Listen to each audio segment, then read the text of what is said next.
Okay.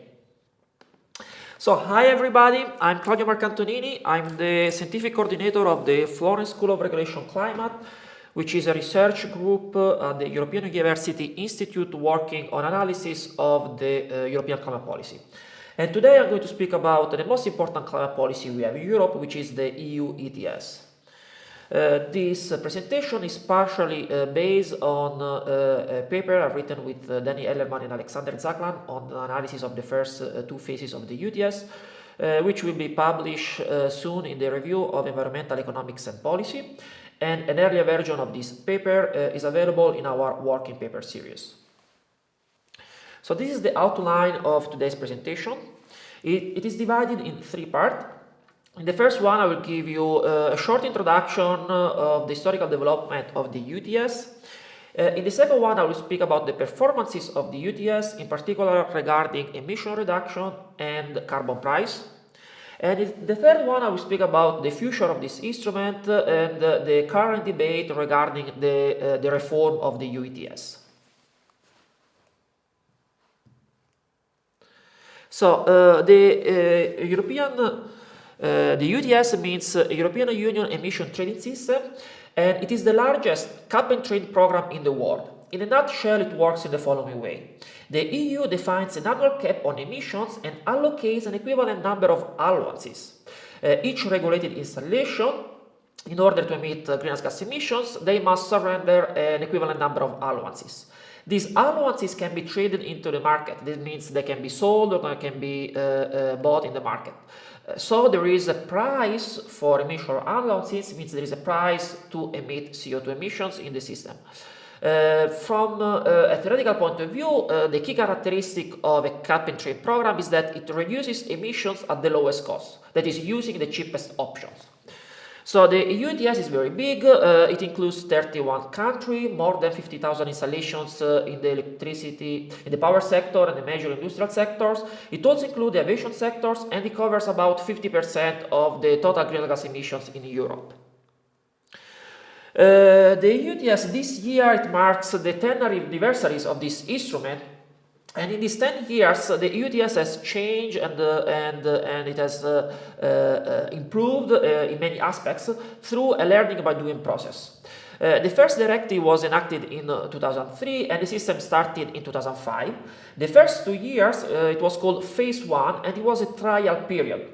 This period was completely separated from the rest of the EU ETS and was a period to test the system, to set up all the machinery, the legal machinery, the technical machinery to make it work. The second period goes from 2008 to 2012 and it corresponds to the first commitment period of the Kyoto Protocol. That's because the EU ETS, it was born in order to comply with the Kyoto Protocol. But the system, it is independent from the Kyoto Protocol and it's also independent from any international agreement. In other words, the system will remain independently of any development of the Kyoto Protocol. In these first two phases, the system was quite decentralized in the sense that the cap was defined at national level and also the allocation of allowances. So it was more a sum of 25 individual systems. In 2009, there was a revision of the system with a new directive. Several things were changed, and all these changes started from 2013, that is from the beginning of what is called phase 3 that will continue till 2020. The main change is first an adoption of an EU cap. So the system has become a real centralized system, a single system. And this cap declines annually of about 1.74% of the average quantity of allowances issued between 2008 and 2012, which corresponds to about 38 million of allowances. And this decline is never ending. So the current directive does not foresee a stop of the system. And here you can see the projected cap of the EU ETS that, as I said, it's never stopped. And in 2050, we will reach about 70% greenhouse gas emission reduction. So what about emission allocation? In the first two phases, almost all our allowances were given for free based on historical emissions. This created windfall profit. That is, industry, in particular the power sector and the major industry, could able to pass through at least part of the cost of the allowances to consumers. But given that they received these allowances for free, they had an additional profit. From phase 3, there is a phase out of the free allocation. For the electricity sector, almost all allowances are auctioned. The electricity sector corresponds to about 50% of the EU ETS. There are exceptions for some country, in particular Eastern country, that can still allow to give free allocation also for this sector. And for the industrial sector, the allocation is based on benchmarking and will be gradually reduced, and theoretically by 2027, also in the industrial sector, all allocation should be auctioned. However, sectors that are treated by competitiveness, international competitions, they can still receive free allocation. Okay, how the system has worked in these 10 years? I think the first things to look at is the emission reduction, given that this system is there to reduce emissions. So this graph shows the total emissions in the EU ETS in these 10 years. And you can see that there was a reduction of the EU ETS of about 20%.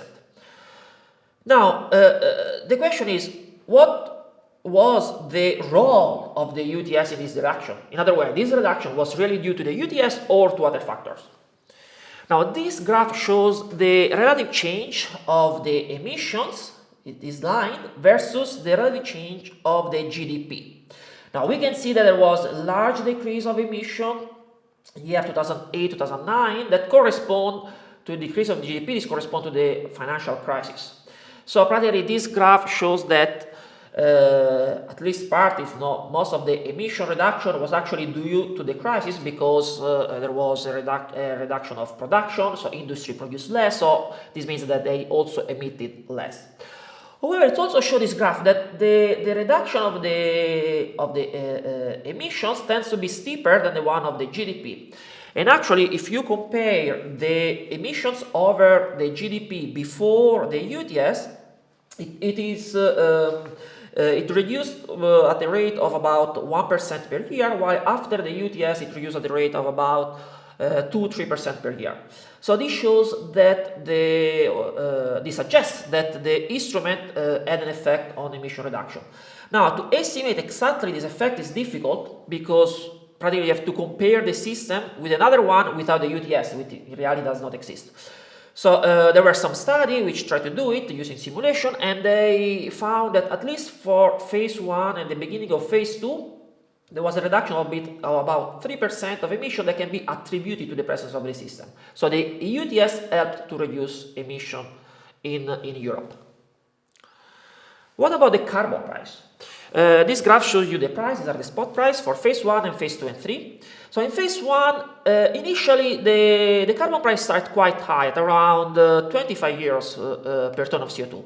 But quickly the price dropped to zero and remained zero for the second half of the phase 1.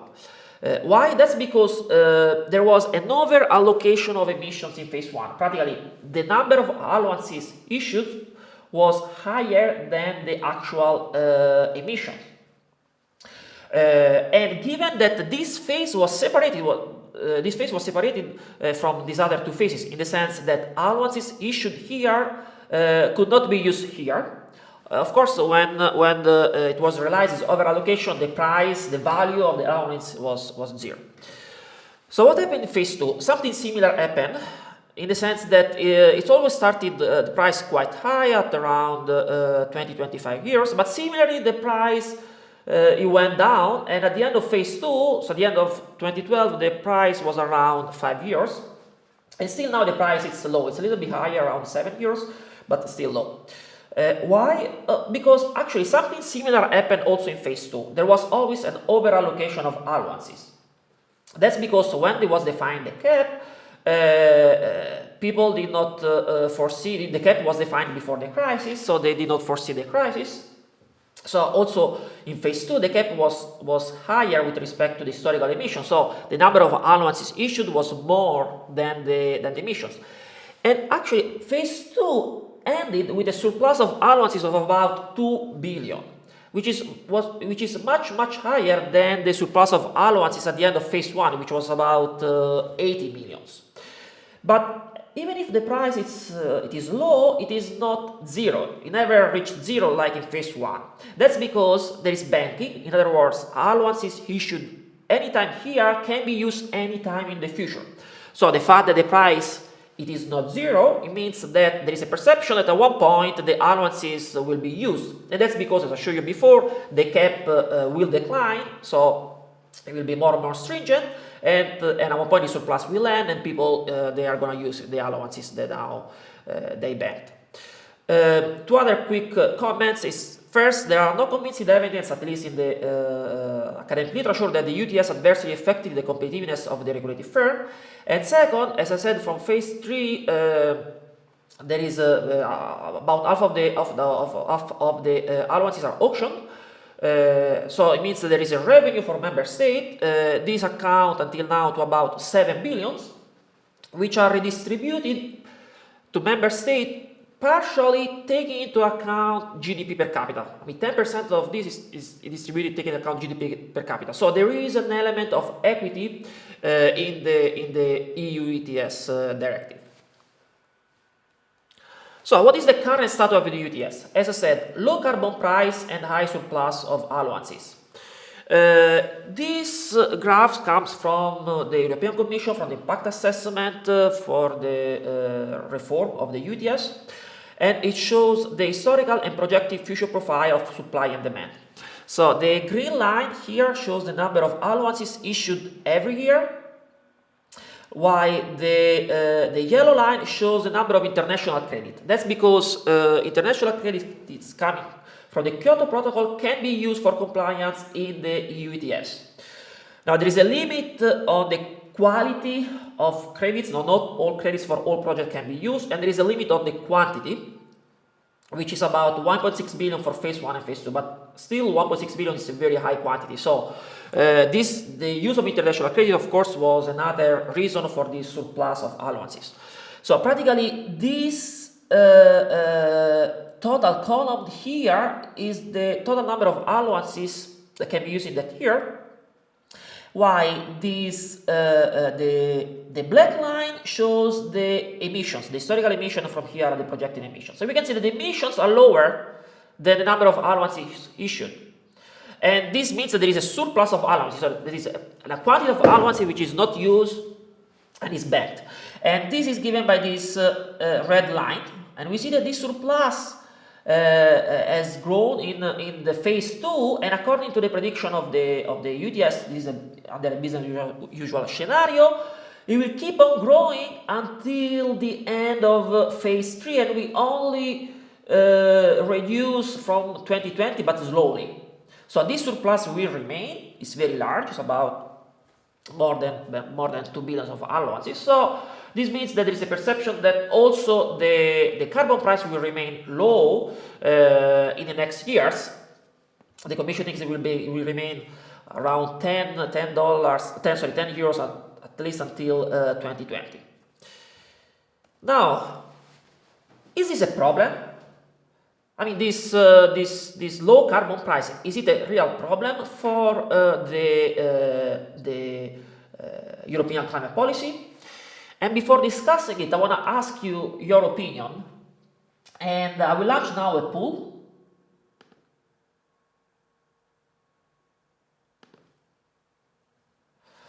Okay. You can vote now. So there are 3 quick questions. No, yes, or I do not know. See, you are very quick to vote. Very good. I'll give you other 4, 3, 2, 1, 0. Okay, I see most of you have voted, more than 80%. I think I can close the poll now.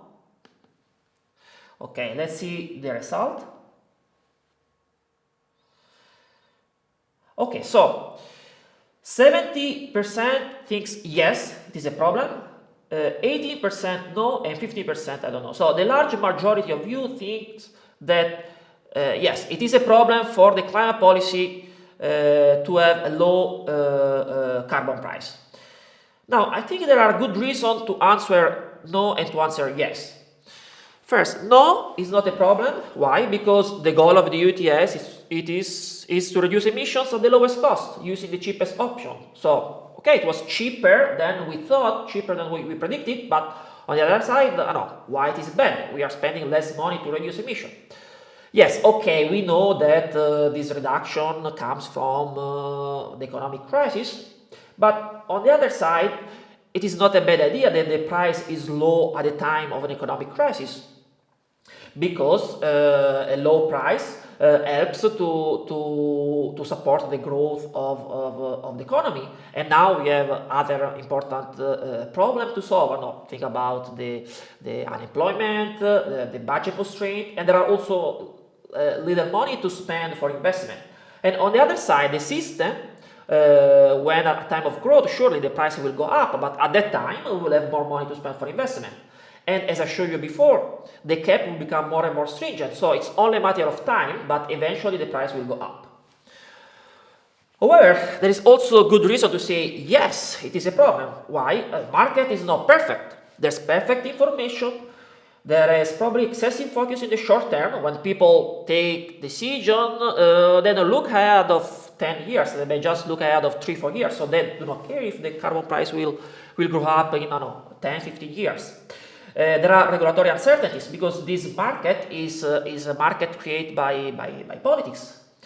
And also it's a market where the supply is fixed because it depends on the cap. Why the demand is not fixed, there can be shock, like we had for the economic crisis.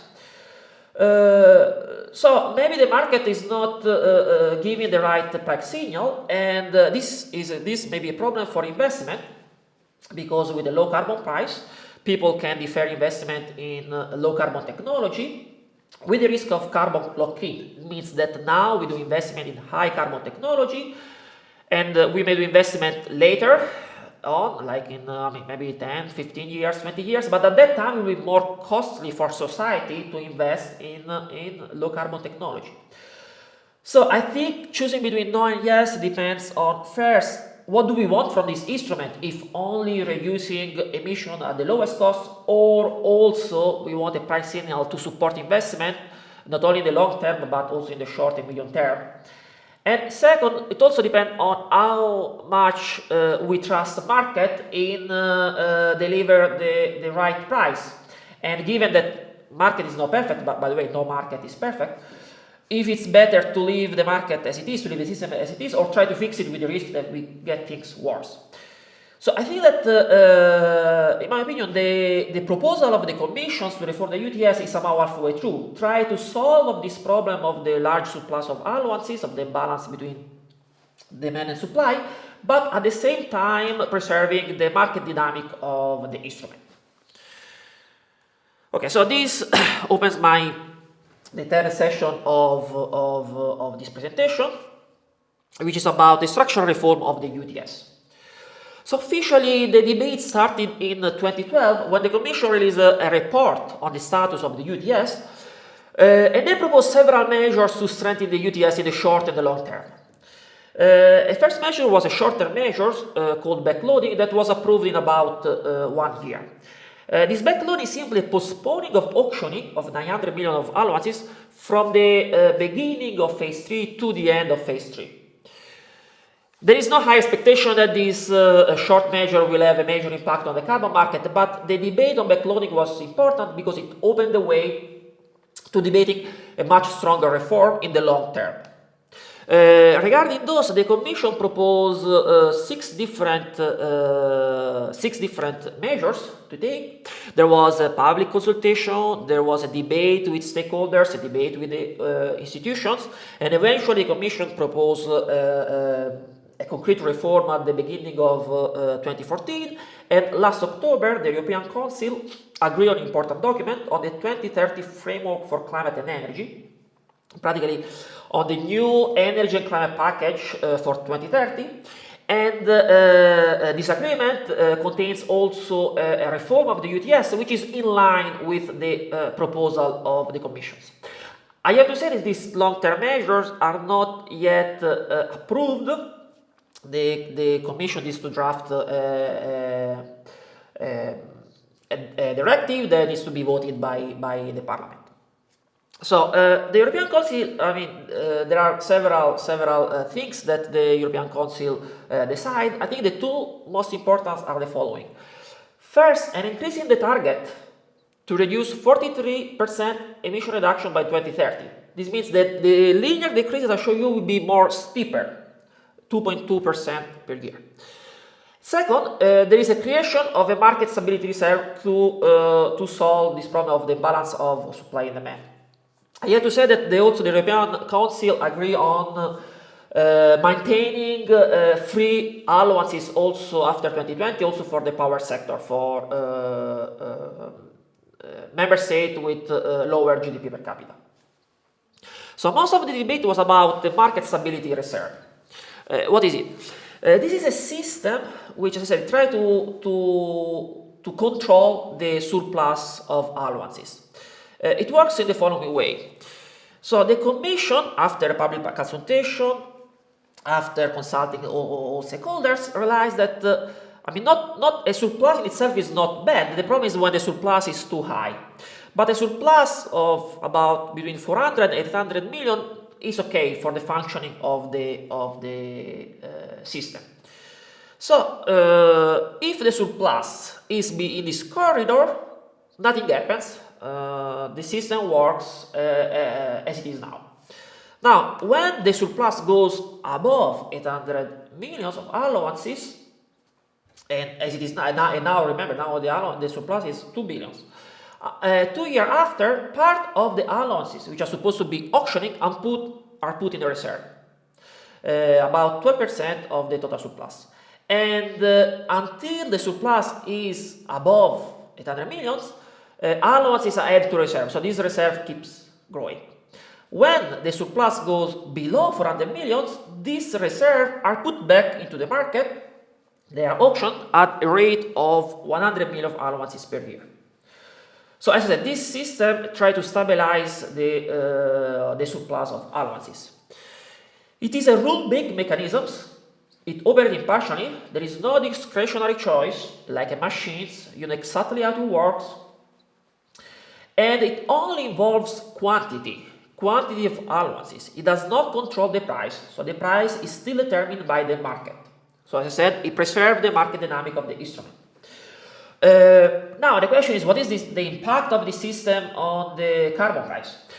This is very hard to forecast, and the Commission does not provide any forecast on the carbon price, but they say this is not possible to forecast it in the correct way. Why? I mean, first, in general, it's hard to forecast the price of an asset, but in the case of the market stability reserve, the problem is if the market works perfectly, so there are no problem, people has perfect foresight, forward-looking, and so on, the impact of the market stability reserve on the price is zero. Then because, in economic terms, what really counts, it is only the total amount of allowances issued. That does not change. So the market stability reserve only shift in time allowances. In this sense, is similar in spirit to the backloading. That's because all the allowances put in the reserve, eventually they will put back into the market. So the total number of allowances does not change. Now, as I said before, market is not perfect. People is not forward-looking. They may take decision only look ahead 3-4 years.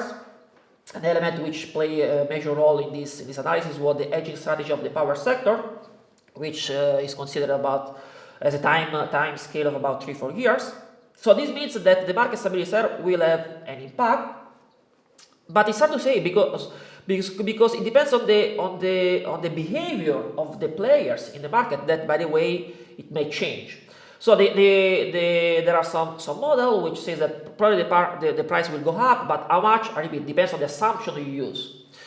Now, also for this reason, the Commission proposed a review of the system in 2026 to check how the system works after a few years, and also to see if the corridor that was defined is good or not, if it needs to be changed. And I have to say that the current debate that we have now in these weeks, it is not so much on the details of the market stability reserve, but on when to make it start. If in 2021, as originally proposed by the Commission, or earlier, as proposed by some country like UK or Germany, which practically they proposed to link this market stability reserve with the backloading. And the proposal is to put the allowances of the backloading directly to the reserve instead of putting back to the market at the end of phase 3. So this means that the market stability reserve will start a few years earlier. Okay, these are the conclusions. First, the EU ETS succeeded to create a functioning market for carbon emission allowances. There is a low carbon price that may be not enough to support investment in low carbon technology in the short medium term. The European institutions have shown strong commitment to strengthen the EU ETS. Now there is a big debate and probably this reform will pass.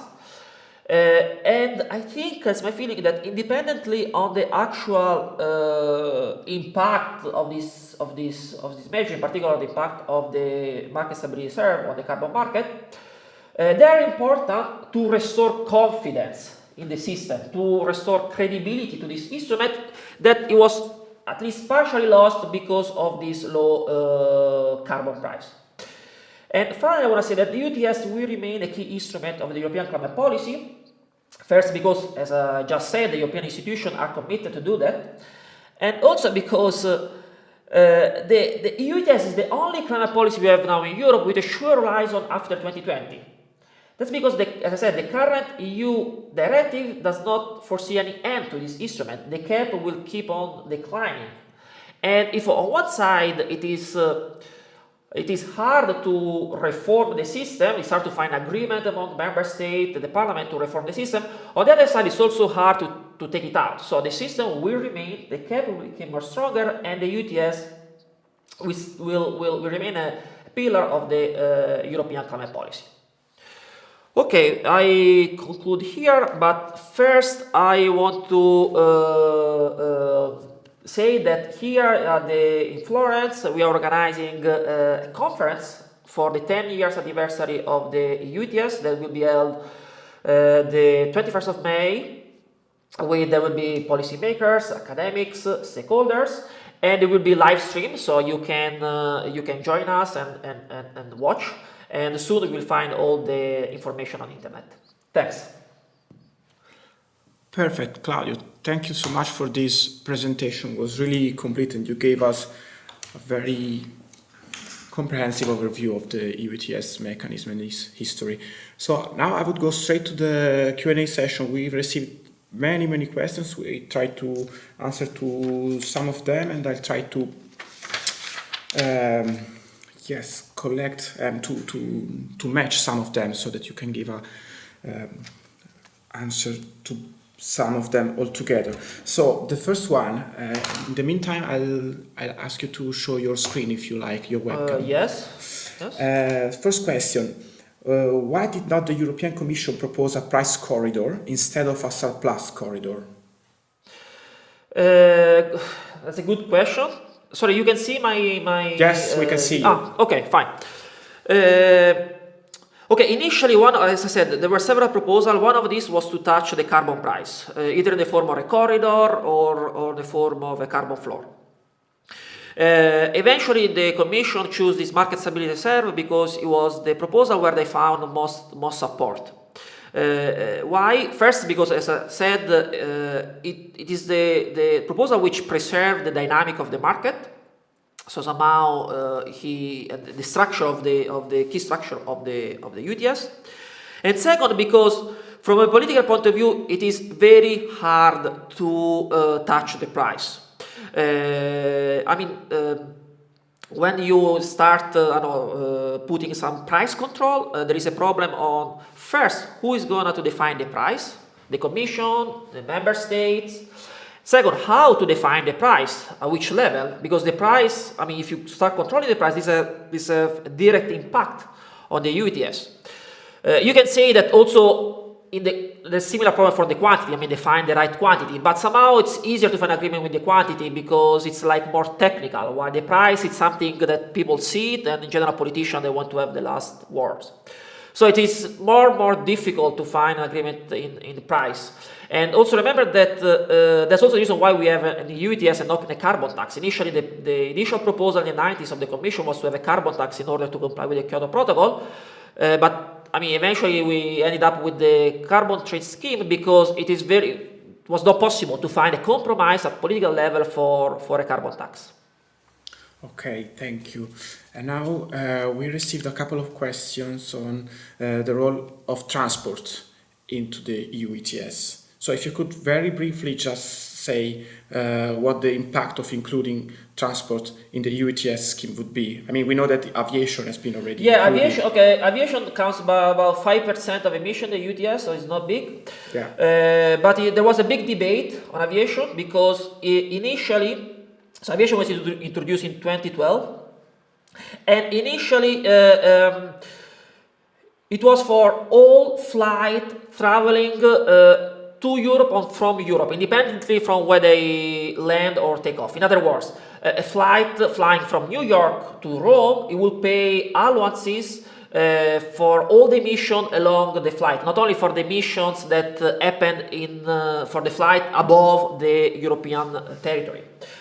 This created a lot of stress with some countries, notably US and China. Actually, US also challenged this system in the court in the UK, and there was also some threat.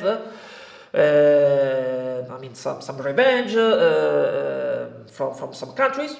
And eventually, what happens is that the Commission decided to apply the aviation only in European territory because the ICAO, I mean the International Organization of Aviation, had decided to set up a carbon market for international aviation. So, and the European Union decided to join this market when it will be created, I think in 2020.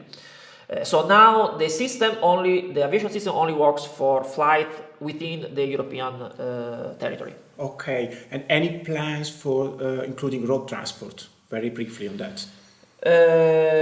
Not for the moment. It's not now in the agenda. I mean, it's not in the agenda in the I would say in the short term. Okay, thank you. Let's go to the next one. So, must the revenues from the auction of the EU ETS be used for low carbon projects? No. The directive say that the member state should use 50% of at least 50% of the revenue from the auctioning for project to reduce greenhouse gas emissions, but there is no binding target. There is a project called NER 300 where practically 300 million of allowances were sold, and the revenue, which is about 2 billion, will be used for projects in renewable energy and CCS.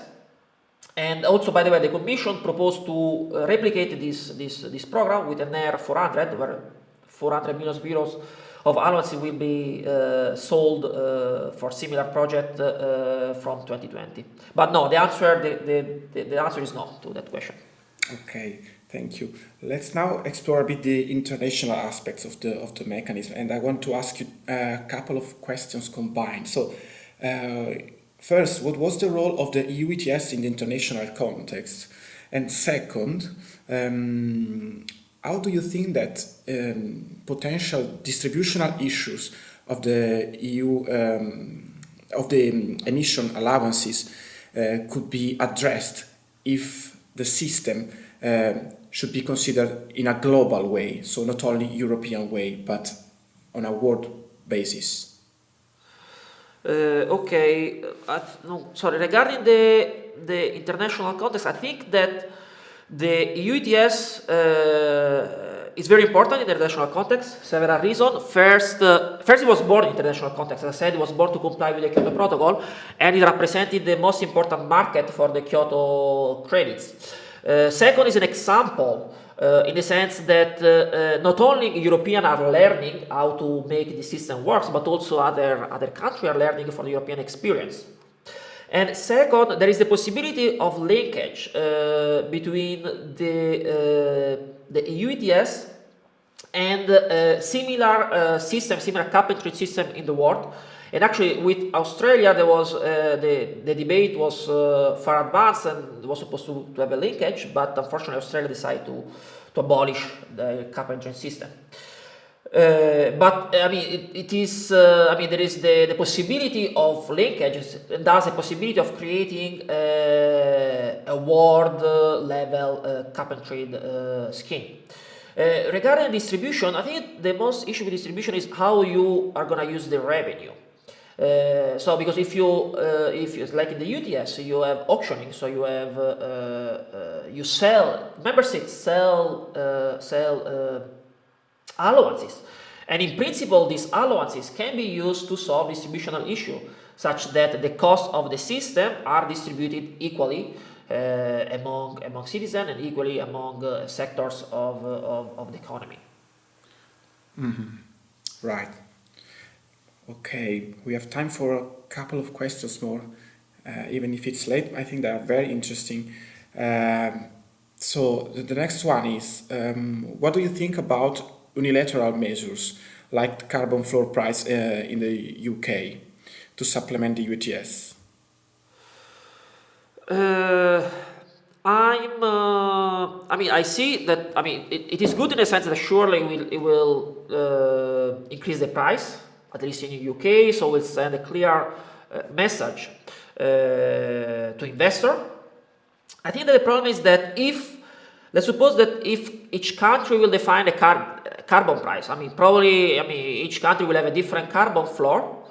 And with many carbon floor projects, there is the risk that the system is going to break. And the second is like some country, I mean, probably in some country, I mean, are very committed to carbon price. But you know, there will be always a change of governments. And a country like Italy, for example, we tend to have many governments. And so maybe a government can put a carbon floor, but the following governments can take it out. Sure. It's a tax at the end. So I think there is some regulatory uncertainty. Why, as I said before, in the UTS, it's very hard to modify in both sense, both improving but also to take it out. So it's a much more stable system. Okay, great.